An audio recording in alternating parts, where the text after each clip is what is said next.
Effectivement, les rapports ont été expédiés par voie postale le 12 mai et également par le biais de 8 transferts. C'est une certification d'envoi.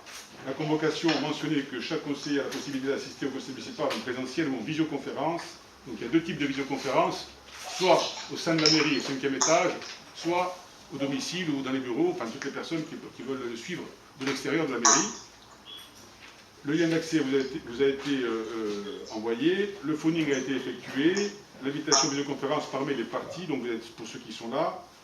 Ensuite, je vais vous expliquer comment on va fonctionner. Alors, c'est ce qui va être le plus long, notamment au moment du vote. Je vais peut-être enlever mon masque parce que je suis assez éloigné de tout le monde. Alors, pour ce qui est du vote, quand nous allons voter, on va commencer par la salle du conseil municipal, en prenant qui est contre, qui est pour, qui s'abstient. On va noter, c'est pour ça que ça prend un peu de temps, le nombre de votes, parce qu'en général, ce ne sera pas par groupe. Ensuite, on va faire le vote salle poumante, les gens diront, et ça pourrait être par groupe, puisque les gens pourront se mettre devant la caméra et dire pour, contre ou abstention.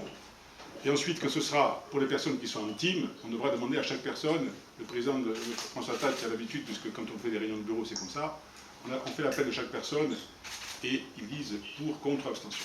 Donc c'est ce qui, à mon avis, va prendre le plus de temps ce soir. C'est les opérations de vote après chaque rapport. Alors, avant d'entamer l'ordre du jour de ce conseil municipal, je tenais d'abord à dire quelques mots sur la période que nous venons de traverser, de vivre, qui se perpétue un petit peu, mais en tout cas, on est sorti du confinement et on est dans une phase de déconfinement progressif.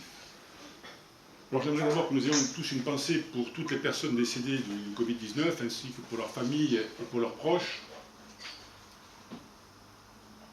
Et je voudrais dire aussi combien il est important pour moi de vous retrouver en ce lieu, dans une configuration un peu particulière, mais qui nous permet, dans ce contexte de retour progressif à la vie, de redonner plus de consistance à l'expression démocratique.